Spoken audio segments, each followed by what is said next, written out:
For Destiny or Love by Victor Lopez Vasquez, sponsored by Think in English 2015. Chapter 1. The News. She was in her bedroom feeling anxious and nervous about wearing those nice earrings, the ones she received from Hugo in her last birthday or not. Avril knew he always needs that slight push to make up his mind. She thought to herself that it was pretty possible that Hugo felt more confident if he saw that detail hanging in her ears.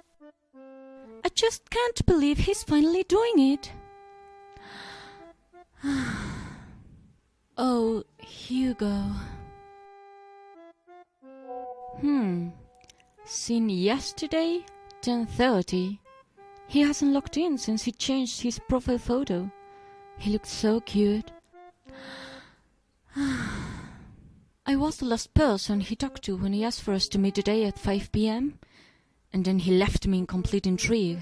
This is driving me crazy. Hugo had sent her last night this message. We have to talk. And the young lady has let great expectations to grow from that date. She had been preparing for the question. As it was about time, Avril put out some lip gloss, a hairband matching to her attire, and left walking all the 20 streets of distance. Of course, listening to her favorite music in her mobile, while greeting to her neighbors, the girl from the shop, and the gay couple from the beauty salon. Hello, Mr. and Mrs. Gomez. Darling, you look pretty, honey. Hey, Jimmy, how's Ricky? Oh, I'm so nervous. He's already there.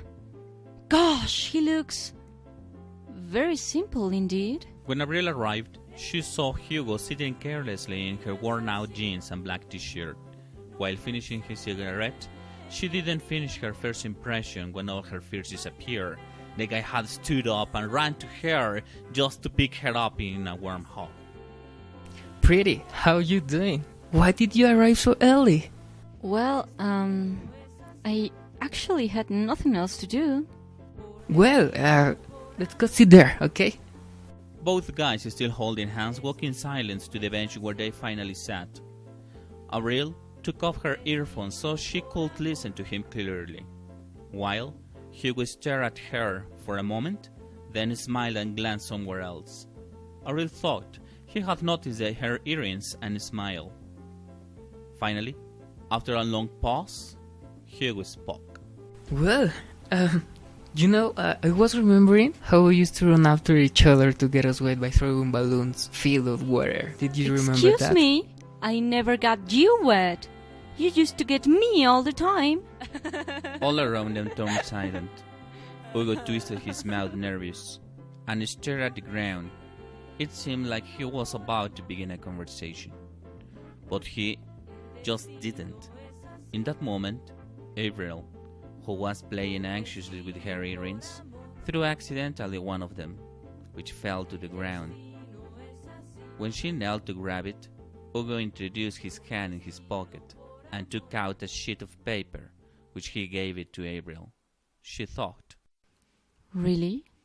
I was not expecting for it to be like this. I'd like to hear it rather than read it in a piece of paper. While Avril was unfolding the sheet, a highlighted word caught her attention powerfully. Positive, in bold letters. Then, her emotions went frozen, just like her hands. Positive? It was not a letter. What is it? Is he sick? She thought, and she couldn't hold her anguish. So, she rushed herself to finish unfolding the paper, which turned to be a pregnancy test. What?